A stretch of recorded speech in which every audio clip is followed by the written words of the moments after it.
우리 같이 말씀 보겠습니다. 사사기 20장 1절부터 11절까지 말씀을 한 절씩 교독하겠습니다. 제가 1절 읽겠습니다.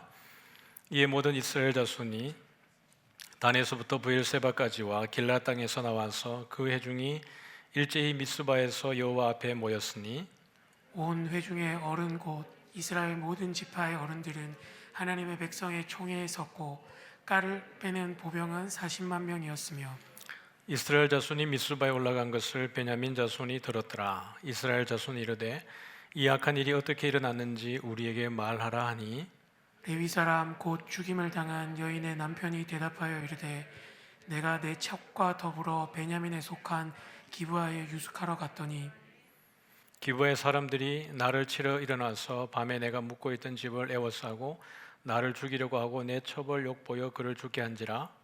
내가 내 첩의 시체를 거두어 쪼개서 이스라엘 기업의 온 땅에 보냈나니 이는 그들이 이스라엘 중에서 음행과 망령된 일을 행하였기 때문이라. 이스라엘 자손들아 너희가 다 여기 있은즉 너희의 의견과 방책을 낼지니라 하니라. 모든 백성이 일제히 일어나 이르되 우리가 한 사람도 자기 장막으로 돌아가지 말며 한 사람도 자기 집으로 들어가지 말고 우리가 이제 기브아 사람에게 이렇게 행하리니 곧 제비를 뽑아서 그들을 치되 우리가 이스라엘 모든 지파 중에서 100명의 10명, 1000명의 100명, 10,000명의 1000명을 뽑아 그 백성을 위하여 양식을 준비하고 그들에게 베냐민의 기브아에 가서 그 무리가 이스라엘 중에서 망령된 일을 행한 대로 징계하게 하리라 하니라.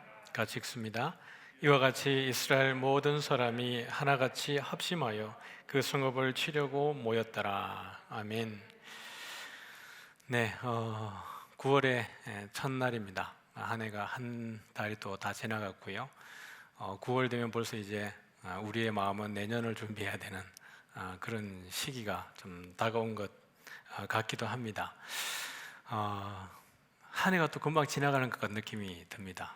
그러니까 우리 하루하루가 참 소중하고 또 우리에게 주어지는 시간 주님과 함께 한다는 것이 얼마나 복인지 또 고백할 수밖에 없는 것 같습니다.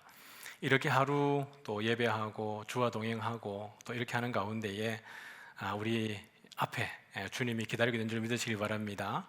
오늘도 마음에 어려움이 있으신 분들, 또 고난 중에 계신 분들, 또 말씀을 통해서 또 예배를 통해서 기도를 통해서 큰 은혜 받으시기를 주님의 이름으로 축복합니다. 사사기 21장까지 있는데 벌써 이제 20장까지 다 달았습니다. 그래서 오늘은 레위 사람의 첩으로 인하여서 일어나게 되는 일들, 이것이 이스라엘 민족 가운데 얼마나 큰 슬픔으로 다가오는지 그 내용을 보게 될 겁니다. 지난 시간의 내용들을 좀 보면 19장 27절부터 이렇게 조금 여러분 눈으로 따라와 주시면 그의 주인이 일찍 일어나 집 문을 열고 떠나고자 하더니 그 여인이 집 문에 엎드러져 있고 그의 두 손이 문 지방에 있는 것을 보고 지금 기브아에 있는 이 불량배들이 와서 레위인의 첩을 밤새 동안 욕보이고 그렇게 죽이는 사이에 지금 이 노인의 집에서는 이 레위 어떻게 하고 있었을까요? 기도하고 있었겠습니까? 아니면 먹고 누리고 있었겠습니까? 거기에 대한 어떠한 언급도 없는 거예요.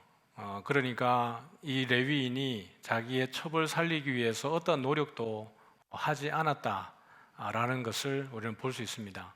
그리고 나서는 태연하게 아무 일이 없었던 것처럼 그 다음날 일어나서 문을 열고 밖을 내다본 겁니다. 그렇게 보았는데 그 여인이 집 문에 엎드러져 있고 두 손이 문지방에 있는 것을 보고 28절에 뭐라 그럽니까? 같이 읽어볼까요? 시작. 그에게 이르되 일어나라 우리가 떠나가자 하나 아무 대답이 없는지라. 이에 그의 시체를 나귀에 싣고 행하여 자기 곳에 돌아가서. 분명히 첩을 데리러 갈 때에는 어떤 마음으로 데리고 왔어요? 다정하게 말하여서 그를 데리고 오고자 하여 하인을 데리고 나귀 2마리를 데리고 그렇게 간 겁니다. 그런데 오늘 이 첩을 대하는 이 레위인의 태도 어떠합니까? 정말 슬픔에 처해서 이 여인의 죽음을 안타까워하고 있습니까? 아니면 그냥 가마떼기 씻듯이 그냥 이 시체를 어떻게 취급하고 있습니까? 정말 인격체가 아닌 것처럼 취급하고 있지 않습니까? 하나의 물건인 것처럼 그렇게 묘사를 하고 있습니다. 그러니까 레위인이 처벌대하는 태도를 여기에서 보여주고 있는 거예요. 다정하게 대하는 것이 아니라 정말 사랑하고 애통해하는 것이 아니라 하나의 어떤 소유물처럼 물건에 지나지 않는 것처럼 이 처벌대하는 것을 보게 되는 거죠. 그러므로 이 20장으로 스토리가 전개되는 과정 속에 사실 이미 그 19장부터 첫 단추가 잘못 꿰어져 있는 것을 우리에게 사사기 기자는 보여주고 있습니다. 무엇입니까? 레위인의 타락입니다. 하나님 앞에 바로 서야 될 레위인이 바로 서지 못하고 처벌둘 뿐만 아니라 하나님 앞에 바로 세워지지 않는 이것 자체가 이 첫 단추가 잘못 끼워져 있다라는 것이죠. 우리 인생의 첫 단추는 하나님이어야 될 줄 믿습니다. 예수님이어야 될 줄 믿습니다. 우리가 예수님 안에 바로 서 있을 때, 주와 함께 우리가 늘 동행하게 될 때에 첫 단추가 제대로 잘 끼워진 겁니다. 예수님을 믿노라 하고 하나님을 믿노라 하지만은 그 하나님보다 예수님보다 다른 것이 더 우선적 가치 안에 있을 때 우리는 첫 단추가 잘못 끼워지는 겁니다. 삶의 그 순간순간마다 우리 주님이 항상 그 자리에 있어야 합니다. 그것이 직장이든 가정이든 또 다른 일터이든 간에 내 삶의 어떤 환경이든 간에 그의 가장 우리의 중요하신 분이 예수님이어야 합니다. 그렇게 할 때 우리는 실수하지 않아요. 그런데 예수님이 우리가 다급할 때 그냥 우리가 정해진 종교적 어떤 시간, 그런 시간과 장소가 정해질 때에만 생각나는다라는 것은 우리에게 사실은 위험 신호를 주고 있는 겁니다. 어디에든지 무시로 주와 동행하는 저와 여러분 되기를 소원합니다. 그렇게 되어졌을 때 그것 때문에 레위인이 타락하게 되고 주님 앞에 바로 서지 못하게 되니까 한 사람의 레위인 때문에 온 민족이, 그 이스라엘 온 민족의 분란이 일어나는 것을 보는 거죠. 그래서 우리 29절을 보면 19장 29절입니다. 시작. 그 집에 이르러서는 칼을 가지고 자기 첩의 시체를 거두어 그 마디를 찍어 12덩이에 나누고 그것을 이스라엘 사방에 두루 보내매. 여러분, 이것은 있을 수 없는 일입니다. 아무리 베냐민에 대한 분노가 하늘을 찔러도 이렇게는 못하는 법입니다. 장례를 치르지 못한다는 것은 그 몸이 저주받은 몸이란 뜻이에요. 그러므로 이 여인을 아무리 그렇게 험악하게 죽었어도 데리고 와서 장례를 치러주는 것이 마땅한 도리일 텐데 이걸 12동강을 내어가지고 이스라엘 모든 지파에 보내는 겁니다. 그러니까 30절에 사사기 기자가 우리에게 어떻게 보고해 주겠습니까? 같이 한번 읽어볼까요? 시작. 그것을 보는 자가 다 이르되 이스라엘 자손이 애굽 땅에서 올라온 날부터 오늘까지 이런 일은 일어나지도 아니하였고 보지도 못하였도다. 이 일을 생각하고 상의한 후에 말하자 하니라. 여러분, 이 레위인이 이 여인을 12동강을 낼 수 있었던 이유는 여러분 어디에 있었다고 추정할 수 있습니까? 늘 그 성막에 들어가서 성막 뜰에서 가축을 도살할 때 그냥 한 마리의 짐승 잡듯이 잡은 거예요. 이미 우리는 사사기 12장에서 11장에서 뭘 봤냐 그러면 입다가 누구를 바쳐요? 자기의 딸을 제물로 바치는 걸 보게 됩니다. 차라리 자기를 내어줘서 죽는 것이 낫지 아비가 자기의 딸을 죽임으로 인해서 자기의 정당함, 나는 하나님 앞에 약속을 지켰습니다라고 하는 그 잘못된 맹세를 지키기 위해서 딸을 희생하는 아주 무정한 아버지 입다. 거기서 이미 우리는 이 사사시대의 이스라엘 백성들의 영적 상태가 어떤지를 이미 보았습니다. 근데 그것에 어떻게 보면 더 극단, 정말 극단이라고 볼 수 있는 그 아내를 12동강으로 조각을 내는 레위인을 보게 되는 거예요. 그렇다 그러면 이 사람은, 레위인은 적어도 제물을 바칠 때조차도 그 마음속에 하나님을 경외하는 마음이 있었겠나, 이걸 볼 수 있는 거예요. 종교적 행위에 집착했을 뿐이고 그냥 그 행위에 그냥 자기 할 일들을 감당한 예배자가 아니라 한 사람의 종교인에 지나지 않았은 것을 볼 수 있습니다. 그러니 오히려 그의 익숙했던 행위가 그의 아내를 자기 딴에는 제물로 생각을 했겠죠.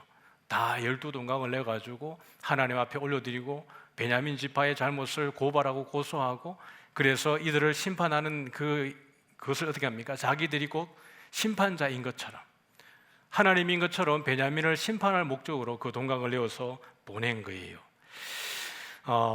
이 모든 지파 가운데에 조각조각을 내 가지고 모든 지파에게 보냈던 한 사람이 있습니다. 누구냐 그러면 사울이에요. 사울.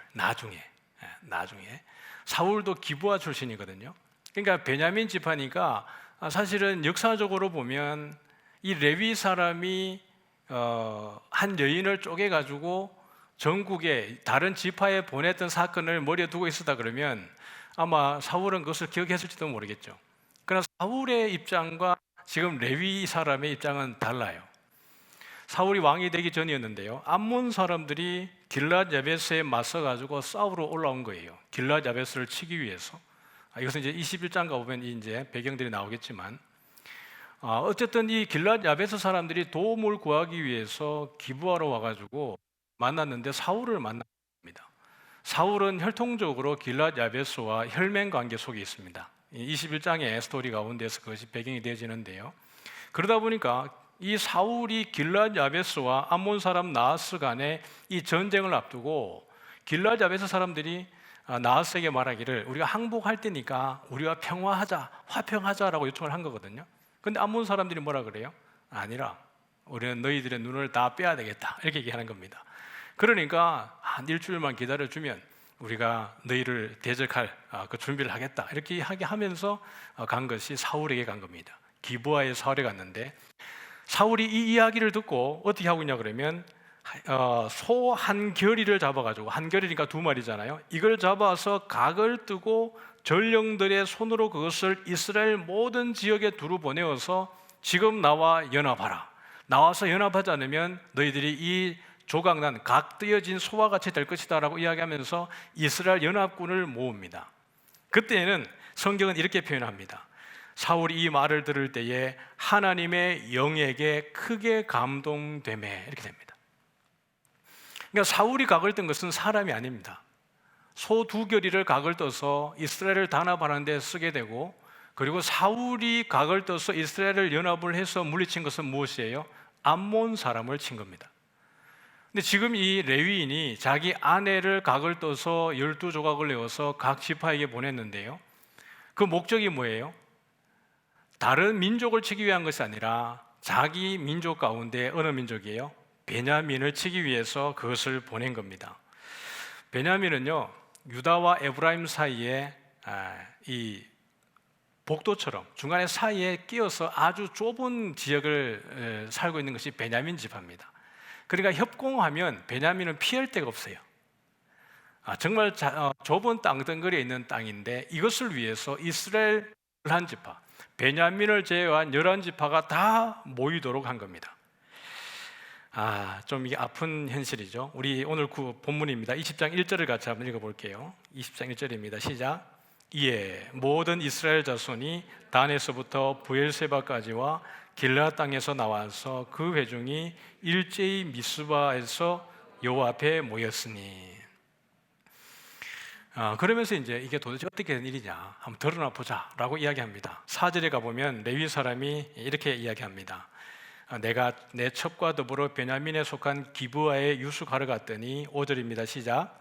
기브아 사람들이 나를 치러 일어나서 밤에 내가 묵고 있던 집을 에워싸고 나를 죽이려 하고 내 첩을 욕보여 그를 죽게 한지라. 여러분, 여기에서 조금 이제 레위 사람이 부정확한 정보를 전달하고 있는 거예요. 5절에 보니까 기브아 사람들이 나를 치러 일어나서라고 이야기했는데, 사실은 기브아 사람들이라고 말하기보다는 누구여야 됩니까? 기브아에 있는 불량배들이라고 이야기됩니다. 그래야 이스라엘 민족들이 그에 모였던 사람들이 마음이 조금 더 덜 격동하는 거예요. 그런데 이 레위 사람이라 그러면 적어도 이들 입장에서는 어떤 사람입니까? 하나님의 사람입니다. 그들이 함부로 대할 수 있는 선택된 거룩한 사람이에요. 그러므로 우리가 지금 사사기 후반부로 오면서 레위인의 지위를 보고 있지 않습니까? 레위인을 통해서 하나님이 복이 들어오고 이 레위인이 상하게 되면 하나님의 저주가 임한다라고 하는 사상이 있었겠죠. 그러니까 기브아 사람들이 일어나서 레위 사람을 죽이려고 했다, 그리고 그의 첩을 욕보여서 죽게 했다라고 하는 것이 모였던 사람들의 마음을 격동케 한 겁니다. 정확하게 말하면 레위인이 이렇게 얘기해야 되는 거죠. 기브아에 있는 불량배들이 와서 나를 죽이려고 하고 내 첩을 욕보여서 죽게 했다 라고 말하면 애초에 이 사건이 조금 축소되어질 수도 있고 지금 이 확장되지 않을 수도 있습니다. 그러면서 6절 가보면 그가 첩을 쪼갠 이유로 나오죠. 6절 다시 시작. 내가 내 첩의 시체를 거두어서 쪼개서 이스라엘 기업의 온 땅에 보냈나니 이는 그들이 이스라엘 중에서 음행과 망령된 일을 행하였기 때문이라. 그러면서 이제 이들에게 방책을 내라고 이야기한 겁니다. 여러분, 그러니까 말씀을 여러분이 천천히 한번 보면 아주 여기에 역설이 있죠. 이는 그들이 이스라엘 중에서 음행과 망령된 일을 행하였기 때문이라. 지금 우리는 18장 또 19장 또 21장 이렇게 지나가면서 그 장마다 앞에 나오는 구절들이 뭐였냐 그러면 그때에 이스라엘에 누가 없어가지고요? 왕이 없었으므로 자기 소견에 옳은 대로 행했더라 이렇게 얘기하고 있습니다. 그러면 지금 그 사사기 기자가 보고하는 것은 기브아에 있는 불량배들, 베냐민 사람들만을 이야기하는 걸까요? 아니면 이스라엘 전체에 대한 이야기일까요? 전체에 대한 이야기입니다. 레위인은 지금 이것을 누구에게 한정시키고 있냐 그러면 베냐민에게 그 죄를 다 덮어씌움으로 인해서 거기에 모여있는 11지파는 어떻다고 자기를 변호하고 있는 겁니까? 우리는 의롭다라는 겁니다. 이 사람들은 지금 망령되 행하고 음행을 행하고 있는데 거기에 모이는 11지파는 어떠하다는 거예요? 우리는 죄가 없고 우리는 이들을 심판해야 되는 심판자다라는 것을 이들에게 역설적으로 어필하니까 거기에 모이던 사람 입장에서는 그것이 오히려 자기의 정당성을 입증해내는 데에 쓰여집니다. 그렇지. 베냐민 사람들이 그렇게 하면 되지. 이 사람들의 음행을 심판하자. 그러면서 자기들이 상대적으로 의롭다라는 것에 위로를 받는 겁니다. 이 레위인이 아주 교묘한 이 정책을 지금 펴고 있는 거예요. 좀 더 우리가 말씀을 볼까요? 그렇게 하면서 보니까 이제 방책을 여러분 사실은 이걸 누구에게 물어야 되는 거예요? 하나님께 물어야 되는 거예요. 거기에 모여있는 사람들이 여러분 그렇지 않습니까? 나도 죄를 지었고 얘도 죄를 지었는데 한 명이 고발합니다. 야, 얘가 우리 전부를 욕했어. 근데 나도 죄를 많이 지었고 허물이 많고 얘도 많고 허물이 많습니다. 그런데 얘가 분명히 우리에 대한 나쁜 말을 하고 그것 때문에 대표적으로 내가 너희들 때문에 욕을 먹고 지금 피해를 봤어. 어떻게 할래? 그러니까 내가 더 의로워지려고 그러면 얘를 확실히 벌을 주고 어떻게 해야 나의 정당성이 그나마 숨겨지는 거예요. 내 죄를 숨기기 위해서 더 강하게 동조하고 이들을 심판하게 되어지는 겁니다. 그럼 이것은 사실 이스라엘의 죄악임에도 불구하고 함께 있는 그들은 난 아닌 것처럼 뒷짐 딱 치고 그래 네가 한번 진행하면 우리가 동조할게 이런 모습인 겁니다. 사랑하는 성도 여러분, 우리 모두는 연약하고 죄가 많은 사람들입니다. 그렇죠? 그런데 우리가 어떤 사람들에게 그 죄를 내 죄를 투영하고 그렇게 함으로 인해서 내가 거기에 숨을 수 있기 때문에 내가 죄가 없어지는 게 아닙니다. 조금 더 이스라엘이 하나님 앞에 다른 11지파들이 정직했다 그러면 적어도 베냐민은 자기 동족인 거거든요. 지금 이들이 그 레위 사람이 12조각을 내서 보냈을 때 모여가지고 어떻게 합니까? 한 몸처럼 움직입니다. 우리는 여기서 한 지파도 집에 돌아가지 말고 자기 집에 돌아가지 말고 끝까지 여기에 머물자라고 이야기하면서 그들이 내어놓은 방책에 한 몸처럼 한 군대처럼 움직이는 거예요.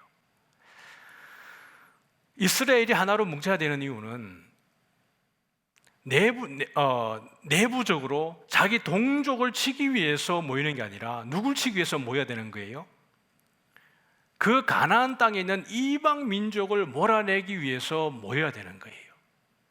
그런데 이방 민족을 몰아낼 때는 그들은 철저하게 각 개 지파 중심적으로 활동을 합니다. 그걸 몰아내지 못하고 쫓아내지 못하고 결국 그것을 남겨두게 되는 거예요. 그런데 사사기의 시작도 뭐예요?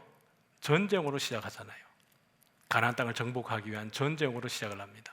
근데 사사기의 마지막이 뭘로 끝나고 있는 거예요? 전쟁으로 끝나고 있는 거예요. 그런데 대상이 바뀌었습니다. 시작할 때 전쟁은 대상이 누구였어요? 가나안에 있는 족속들이었습니다. 근데 사사기가 딱 끝날 때 대상이 누구로 바뀌어져 있어요? 동족으로 바뀌어져 있습니다. 사랑성도 여러분, 우리의 삶 가운데 항상 교회는 항상 교회 안으로는 사랑이 있어야 됩니다. 용납하고 인내하고 기다려주고 품어주고. 교회는 우리가 처음에는 모습 어떻게 보면 사랑으로 뭉쳐져 있고 온유하고 겸손하고 섬겨주고 그러한 가운데에 우리가 은혜가 떨어지면 하나님과 동행하지 않는 그런 삶의 순간들이 우리 가운데 더 많아지기 시작하면 우리의 적이 외부로 향하는 게 아니라 어디로 향하는 거예요? 내부로 자꾸 향하는 거예요. 여러분 한번 돌아보시기 바랍니다. 여러분이 혹시라도 불평하는 일이 딱 생겨지는데 여러분의 불평이 교회 안에 있습니까? 아니면 교회 밖에 있습니까? 그 불평이 정말 교회를 하나 되기 위한 간절한 소원으로 어쩌면 그런 불평과 또 그런 마음의 소원들이 있습니까? 아니면 내가 드러나지고 내 뜻이 관철되어지고 우리 무리가 그 가운데에 인정받아지는 그런 것들 때문에 마음이 불편함이나 그런 건 있지 않습니까? 그런 부분들이 있다면 철저하게 우리는 그런 부분을 내려놓아야 합니다. 레위인 한 사람의 잘못된 판단으로 지금 여러분 베냐민 한 족속이 사라지게 생겼습니다. 지난 시간에도 우리가 보았지만은 민수기에 가보면 이스라엘 인구 조사를 한 결과가 있습니다. 거기서 우리가 지난번에 단 지파를 보았는데 베냐민 지파도 보니까 몇 명이냐 그러면 45,500명이 계수가 되어 있습니다. 12지파 가운데 45,500명입니다. 그런데요, 이 연합군이 몇 명이 모였냐 그러면 40만 명이 모였어요.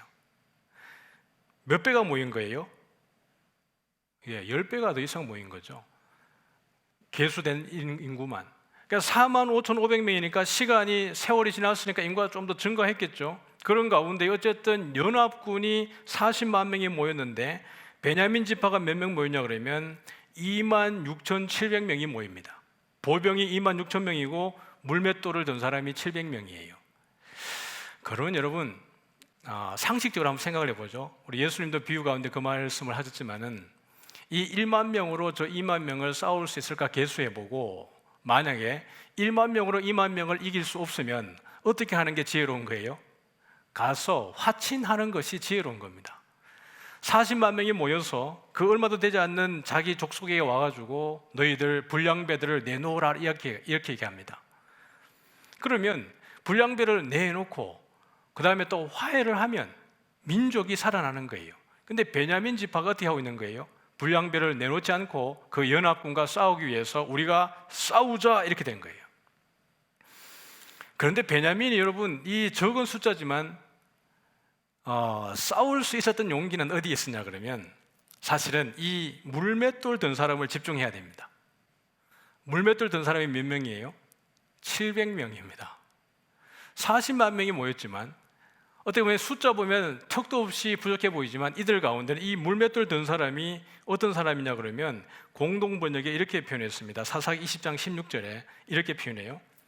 그 군대에는 왼손잡이 정예 부대 700명이 있었는데 그들은 머리카락 하나 빗나가지 않게 마치는 돌팔매질의 명수였다. 공동번역에 그렇게 이야기하고 있습니다. 머리카락 하나도 틀림없이 맞춘다 이렇게 얘기를 하는 거예요. 우리 물맷돌 잘 던져가지고 전쟁에 승리한 사람 있죠? 누구예요? 다윗이죠. 그러니까 다윗이 어쩌다 우연히 맞힌 게 아닙니다. 이들 가운데는 물맷돌을 던지면 그렇게 정확하게 맞추는 사람들이 많았는데 특별히 그것이 어느 민족에게 많았습니까? 베냐민 지파 가운데 많았는데 그게 700명이에요. 우리는 말하면 다른 사람들은 보병이니까 어떻게 하는 거예요? 근접해서 붙어서 싸워야 되는 거예요. 근데 물맷돌은 어떻게 합니까? 멀리 떨어서 원거리에서 맞춰서 죽이는 겁니다. 그러니까 이것이 베냐민을 교만하게 한 거예요. 아예 베냐민이 힘이 없었다 그러면 군사력이 탁월하지 않았다 그러면 그것이 베냐민에게 교만이 되지 않았을 겁니다. 그러나 그들의 군대가 턱없이 부족했지만 그들이 뭘 믿고 있는 거예요? 물맷돌 든 사람 700명을 의지해서 연합군과 싸우려고 하는 겁니다. 그래서 우리는 내가 가진 것이 많을 때 조심해야 됩니다. 내게 세상적인 능력이 많을 때 우리도 모르게 교만해지는 거거든요. 목이 곧아지고 내가 가진 것이 많을 때 나도 모르게 나는 아니라고 말하는데 주변 사람들이 우리로 하여금 뭔가 이상하게 거리감을 두는 그런 일들이 벌어지는 거예요. 또 학식이 많을 때, 그런 이력들이 커리어가 많을 때, 이런 것들이 우리에게 때로는 교만이 되어지고 우리를 넘어지게 하는 요소가 되어질 수 있습니다. 그러므로 하나님께서 은사를 많이 주셨을수록 어떻게 하는 거예요? 겸손해야 돼요. 애써서 겸손해야 됩니다. 힘써 겸손해야 됩니다. 혹이라도 내가 내 의지와 다르게 교만해질까 싶어서라도 하나님 앞에 계속해서 겸손하기를 애써야 합니다. 베냐민이 그것 때문에 넘어지는 거거든요. 그것 때문에 한 민족이 다 사라질 뻔하는 거거든요. 600명 남겨놓고 그게 전쟁에 나왔던 모든 군인들 다 죽고 600명만 겨우 도망가서 생존하게 되는 겁니다. 이렇게 됐을 때 그제서야 이스라엘 민족들이 어떻게 되는 겁니까? 정신이 번쩍 든 거예요. 지금 우리가 돌을 들고 우리가 칼을 빼고 우리가 활을 들고 죽여야 되는 대상이 내 동족이 아니구나라는 것을 그제서야 깨닫게 됩니다. 어떻게 되었을 때요? 베냐민 지파가 완전히 다 사라질 즈음이 되었을 때에. 여러분, 이것이 사사기가 우리에게 보여주는 메시지입니다. 하나님 앞에 올바로 서지 못했을 때에 레위 사람 한 사람은 아주 작아 보입니다. 이 사사기에 등장하는 볼륨으로 봤을 때 어떻게 보면 큰 의미 없어 보이고 한 사람의 작은 사람 같아 보이는데 이 한 사람으로 인해서 이스라엘 민족의 존재 자체가 완전히 부정당해지는 것 같은 그런 가운데 놓여지게 되는 거예요. 여러분, 우리는 한 사람 한 사람이 작은 사람이 아닙니다. 여러분이 주님 앞에 한 분 한 분들이 소중한 분인 줄 믿으시길 바랍니다. 여러분의 말 한마디, 우리가 하는 행동, 우리가 어떻게 보면 생활하는 생활 방식, 태도, 가치관, 세계관, 이것이 그렇게 중요해요. 우리의 그러한 한마디, 그러한 가치, 우리의 행실 하나가 천하보다 귀한 한 영혼을 주님께 돌아오게 하느냐, 아니면 한 사람을 시험에 빠뜨려서 주님으로부터 멀어지게 하느냐, 그 일도 벌어질 수 있는 겁니다. 우리 잠언서 16장을 한번 읽어볼까요? 16장 18절과 19절입니다. 같이 읽습니다. 시작. 읽어보죠. 앞에 본문 한번 띄워주십시오. 시작. 18절입니다. 잠언서 시작. 교만은 패망의 선봉이요 거만한 마음은 넘어짐의 앞잡이니라. 겸손한 자와 함께하여 마음을 낮추는 것이 교만한 자와 함께하여 탈취물을 나누는 것보다 나으니라. 아멘. 교만은 우리가 교만하려고 하는 게 아니지 않습니까? 저도 마찬가지겠습니다만은 정말 우리가 인식하지 못하는 사이에 나도 모르게 교만한 말들이 나가고 교만한 어떤 제스처가 나가고 그것을 인해서 어떤 사람이 오해하고 상처받고 그런 일들이 벌어지는 거죠. 그러나 기본적으로 그 교만이라고 하는 것은 우리의 마음에서 내가 보고 경험하고 누리고 쌓은 것에서 학습되어진다는 것을 알아야 합니다. 그래서 여러분들이 기도할 때마다 잘 모르죠. 우리 하나님이 깨닫게 하지 않으면 몰라요. 근데 우리 기도할 때 하나님 나에게 겸손한 마음을 주시고 내가 혹시 교만하지 않는지 주님이 깨닫게 해달라 그럴 때에 사실은 옆에 누군가가 참 신뢰하는 사람이 옆에 와서 야, 너 이런 거 하는 거 좀 교만해 보여라고 말하면 정말 신뢰할 만한 사람이지만 그럼에도 불구하고 마음이 어때요? 마음이 상하죠. 속상하죠. 그래서 어떻게 그래요? 자기는 이런 마음이 생기는 거예요. 근데 우리 하나님 앞에 무릎 꿇고 기도할 때에 하나님이 우리로 하여금 생각나게 하시면 정말 감사한 거죠. 그래서 기도할 때마다 하나님, 내가 교만하지 않고 나로 인해서 사람이 상처받는 일이 생기지 않도록 우리 공동체 가운데에서, 여러분 어떻게 보면 레위인의 한 행동은 쓸데없는 행동입니다. 그렇지 않습니까? 자기의 처벌 12등강을 내는 것은 여러분 왜 그렇게 했을까요? 그렇게 해야 11지파에 있는 사람들이 자극을 받으니까요. 만약 그냥 편지를 써가지고 지금 내 첩이 욕범을 당하고 죽임을 당했습니다. 베냐민에 있는 이 기브의 사람들이 내 첩을 거르겠습니다라고 편지를 보냈으면 사람들이 어떻게 했겠어요? 네가 가서 해라 이렇게 할 수도 있죠. 그런데 사람을 동강 내가지고 보내니까 이걸 보는 사람들이 자극이 되는 겁니다. 레위는 의도적으로 그 사람들의 심리를 자극하기 위해서 그 방법을 선택을 한 거죠. 있을 수도 없는 일들을. 어쩌면 사람들은 그럴 수도 있습니다. 자극적인 말을 하여서 관심을 내가 받게 하고, 그렇게 함으로 해서 사람들이 내 주변에 모이는 것을 좋아하고 즐기기 때문에 나에게는 악의가 없이 어떤 말을 하고 나는 집중받으려고 했는데, 그것이 어떻게 보니까 나중에는 공동체 가운데 어지러운 일들이 생겨지는 수들도 허다합니다. 교회가, 공동체가 시끄러워지는 이유는 대부분이 그러합니다. 어떤 사람들이 악의를 가지고 내가 이걸 통해서 교회를 시끄럽게 해야지 라고 시작하는 사람들은 거의 없습니다. 어떻게 보면 내가 관심 받고 싶은 것 때문에, 그런 의도 때문에 자극적인 말을 하고 자극적인 표현을 하고 뭔가 없는 일들에 자그마한 것 하나를 덧붙인 것 뿐인데, 듣는 사람들 입장에서는 그것이 뭔가 더 자극적으로 보이기 때문에 관심을 가지고 더 듣고 싶어 하고, 그러다 보니까 없는 말들이 자꾸 첨가되어져서 그렇게 되어지는 경우들이 많은 거예요. 레위인은 꼭 그런 방법을 쓴 겁니다.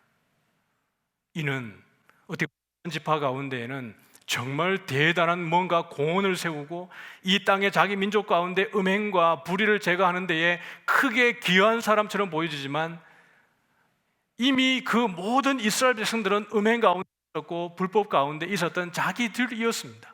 가장 먼저 자기들의 회개가 우선 이어야 됐음에도 불구하고 다른 한 민족을 그렇게 징벌함으로 인해서 자기들은 의로운 것처럼 그렇게 되어지는 거예요. 여러분, 우리의 전쟁의 대상은 항상 외부에 있습니다. 누구입니까? 사단의 권세입니다. 어둠의 주관자들입니다. 우리를 무너뜨리려고 하는 그 어둠의 주관자들과의 싸움입니다. 우리의 전선은 절대로 내부에 있지 않습니다. 우리 주변에 누군가가 허물이 있고 잘못이 있어도 어떻게 해야 되는 거예요? 이해해주고 기다려주고, 정말 그러한지, 정말 그 사람들이 억울한 상황에 놓이지 않도록 그들의 말을 들어주고 또 공감해주고. 여러분, 우리도 그럴 수 있지 않습니까? 여러분, 여기 앉은 우리 저로부터 시작해서 모든 사람들 가운데에 실수 없는 사람이 어디 있습니까? 그냥 여러분, 한 사람이 싫으면 다 싫은 게 않습니까? 객관적으로 보면 잘못한 거 하나도 없는데 그냥 내 눈에 싫은 거예요. 그러면 뭐 다 싫은 거죠. 그러니까 여러분들 저를 사랑해 주시기 바랍니다. 왜냐하면 여러분이 저를 미워하면 저도 마음이 아프지만 저를 미워하는 그 사람이 은혜를 못 받습니다. 그러니까 제가 미워지거든 어금니를 깨물고 저를 사랑해 주십시오. 그래야 여러분이 은혜를 받습니다. 누가 여러분 밉거든 누가 싫거든 여러분을 위해서, 그 사람을 위해서 중보하고 기도하시기 바랍니다. 사람이라는 게 다 똑같지 않습니까? 인격을 가지고 있기 때문에 내가 누군가 싫어하면 분명히 티가 나게 되어져 있습니다. 아무리 포크페이스를 잘한다 그래도 표가 나게 되어져 있습니다. 그러면 나만 싫은 게 아니라 그 사람도 나의 싫어함을 느끼게 되어져 있는 거예요. 그것이 여러분 얼마나 우리가 불편한 거예요. 왜냐하면 그리스도의 사랑을 늘 말하고 있고 우리도 그렇게 실천하고 살아가고 있는 거거든요. 그렇죠? 교회 안에서 다 좋아하고 사랑하는데 한 사람이 나에게 늘 가시예요. 그럴 수 있습니다. 그럴 때 정말 그리스도의 마음으로 피차가 기도했으면 좋겠습니다. 그러면 하나님이 때를 주세요. 하나님이 기회를 주셔서 서로 이야기할 수 있는 그 시간도 하나님이 만들어 주실 테고 오해도 풀어지는 그 시간들을 줄 겁니다. 그런데 기도한 사람들에게 그 시간들이 다가왔을 때 여러분 얼마나 행복하겠어요. 정말 내 의지로 내 힘으로는 그걸 말할 수 없었는데 우리가 기도하는 가운데 하나님이 모든 환경을 만들어 주셔서 그런 환경을 딱 맞이하게 되었을 때에 오해도 풀어지고 그것이 더 큰 사랑이 되어질 때에 내게 원수가 없다는 것이 신앙생활을 하면서 얼마나 감사한 일인지 그것을 경험하게 될 줄 믿습니다. 오늘 제목이 공동체가 깨어지는 이유. 이것은 레위인, 첫 단추가 잘못된 거예요. 그러므로 여러분들이 교육자들 위해서 기도 많이 해주시기 바랍니다. 우리 교육자들이 정말 주님 앞에 바로 설 수 있도록 여러분들이 기도 많이 해주시기 바랍니다. 그래서 우리 교육자들이 힘을 얻고 오늘도 또 여러분을 섬기는 줄 믿습니다. 첫 단추가 잘못 끼워지면 참 옷 입는 것도 꼴 보기 싫지 않습니까? 그렇습니다. 공동체도 마찬가지예요. 먼저 교육자들이 잘 세워지고 중직자들이 잘 세워지고 성도들이 복음 안에 바로 세워지게 될 때 거기에서 하나님의 큰 은혜가 있는 줄 믿습니다. 우리 오늘 로마서 14장 17절 말씀 읽고 말씀을 마치겠습니다. 같이 한번 읽습니다. 시작. 하나님의 나라는 먹는 것과 마시는 것이 아니요 오직 성령 안에 있는 의와 평강과 희락이라. 샬롬이 우리 가운데 있어야 됩니다. 사랑하는 성도 여러분, 여러분 마음속에 샬롬이 있습니까? 평안하십니까? 코로나로 인해서 너무 힘들지만 어떻게 보면 또 병상에 계신 분들이 계시고 또 여러 수술 앞두고 분들도 계시고 또 경제적으로 여러 가지 힘들어서 마음에 아픈 분들이 계시지만 그럼에도 불구하고 여러분 평강하십니까? 우리 주님 안에서 있을 때에 주님께서 우리 모든 성도들 가운데에 세상에 줄 수 없는 그 평안을 주는 줄 믿으시길 바랍니다. 여러분 이것이야말로 정말 대단한 믿음입니다. 환난이 우리를 몰아치고 정말 내가 누가 봐도 저 사람이 저기에서 기뻐할 수 있을까? 정말 저렇게 하고도 예수 믿는다고 말하는 신앙 고백을 할 수 있을까? 믿음을 포기해버리지는 않을까? 라고 염려할 때조차도 하나님 우리 가운데 함께 하시면 담대한 은혜와 평강을 줄 믿습니다. 여러분 안에 평강이 있기 원합니다. 우리 온라인으로 함께한 성도님들 가운데에도 여러분 마음에 불편한 것이 많거든 오늘 찬양하고 기도할 때 주님 앞에 간구하십시오. 저도 마찬가지지만은 제 의지로는 무엇도 용서되지 않고 어떤 평강도 없습니다. 그러나 주님이 나를 주관하실 때에 무엇도 용납되어지고 무엇도 이해되어지고 그 가운데 평강이 있어지는 것이니까요. 그것이 우리로 하여금 이 십자가의 길, 믿음의 길을 끝까지 완주하게 되는 힘인 줄 믿습니다.